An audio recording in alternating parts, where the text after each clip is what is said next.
Jadi O ini adalah ini, N ini adalah ini, dan ini ya. Ya, karena tadi kan berbentuk lingkar ini. Nah, jadi ini adalah alfa, beta, ini alfa N-nya, makanya ditulis 20 beta, 20 alfa. Yang dia maksud 20 alfa di sini adalah ya kurung atau mon. Ini tidak ditulis ya, cuma saya itu kasih adalah supaya kau tahu yang 22 itu yang N. Ya, karena ada juga nanti bukan N. Ya, jadi sama tadi. Ya, mudah-mudahan bisa dimengerti caranya itu menentukan kiri atau kanan. Nah, kita lanjut. Kelihatan slide-nya ya?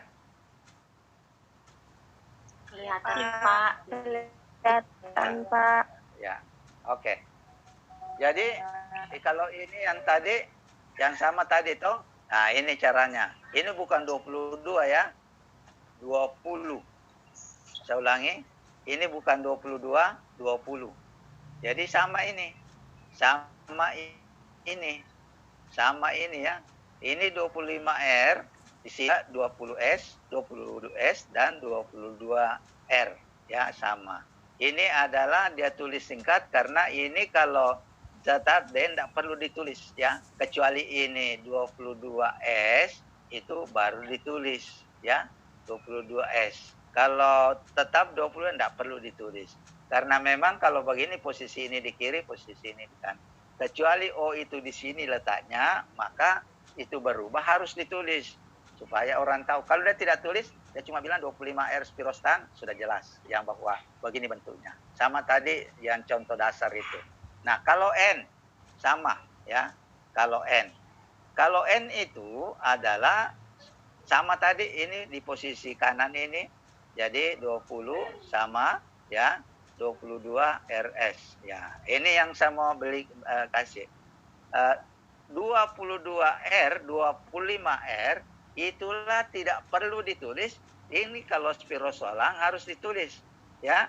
Karena kenapa? Ada spirosolan yang lain pada posisi itu.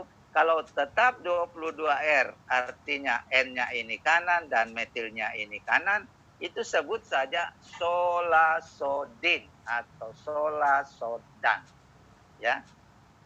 Tapi kalau N-nya itu ada di posisi kiri seperti ini ya, kiri 22 BF, kalau dia ditarik terus naik ke atas yang ke sini, yang kanan yang 23 beda tuh letaknya ini dengan ini. Ini letaknya di sini, ini letaknya di kiri kalau di situ. Oke, di kanan ya. Maka posisi 22S dan 25S karena ini juga ini, maka namanya tidak pakai kode-kode di belakang, di mukanya, tapi itu sudah pasti kodenya 22S, 25S. Ya. Jadi mau pakai solasodin, mau pakai spirostan, terserah. Mau pakai asas spirostan, boleh. Terserah mana yang mau dipakai, tapi orang pakai yang sudah disepakati itu tomatidin atau solasodin saja. Ya. Mudah-mudahan dipaham ya. Nah, selanjutnya screening daripada sapogenin steroid itu ada 2 tahap ya.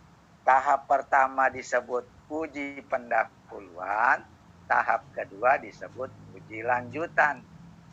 Jangan dibalik ya. Jangan dibalik. Uji lanjutan dulu baru uji pendahuluan. Uji pendahuluan itu dilakukan tujuannya untuk memberikan informasi bahwa sampel kita itu mengandung sapogenin. Ya, kalau langsung saudara uji kualitatif kuantitatif tidak ada petunjuk, kalau ada ya jalan terus. Kalau tidak ada rugi kecewa kan? Rugi reagens juga. Makanya sebaiknya lakukan uji pendahuluan. Ya, uji pendahuluan kalau itu positif uji busanya, uji Lieberman Bucharnya positif, uji warna crash price-nya positif, uji hemoglobinnya menghilangkan warna merah, ya lanjutlah uji kualitatif dan uji kuantitatif.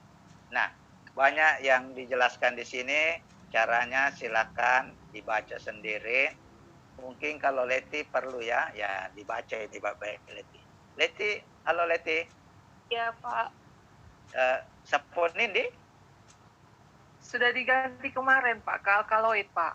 Oh, alkaloid indah. Oh, sorry, saya salah ingat. Baik, Ya, lanjut. Pak. Ya. Nanti dibaca yang butuh.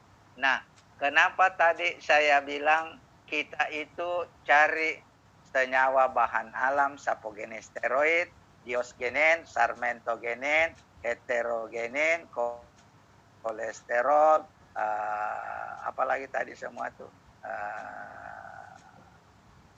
diosgenin ya, dan seterusnya ya.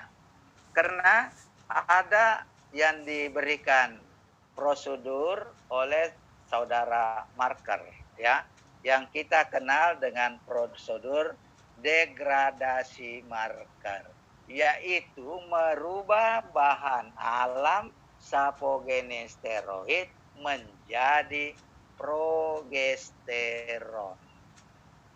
Langkahnya itu yang pertama, senyawa bahan alam dimasak dengan asetil asam asetat anhidrit 200 derajat Celcius. Pecah ini terbentuk ikatan asetil ya, ganti gulanya di sini asetil. Dan selanjutnya diasamkan ya, dan direduksi dengan katalisator medium ya, pada temperatur kamar, tekanan 1 atmosfer, kemudian ditambah OH, terbentuk progesteron. Jadi ini adalah menghilangkan asamnya, terbentuk progesteron. Ya, pertanyaannya, tadi kan kita mau buat steroid. Ya, steroid itu progesteron. Iya, tapi kan banyak senyawanya, Pak. Iya, karena progesteron itu dapat membentuk semua kelompok senyawa steroid. Begitukah, Pak? Iya, ini bagannya. Nah, ini kalau saudara lihat dari hekogenin, diosgenin, solasodin, stigmasterol, kolesterol, semua senyawanya ini dengan degradasi marker bisa berubah menjadi progesteron.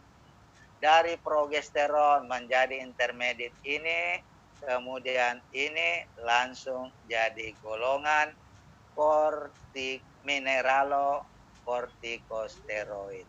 Dari progesteron intermediate 4 jadi kortikosteroid.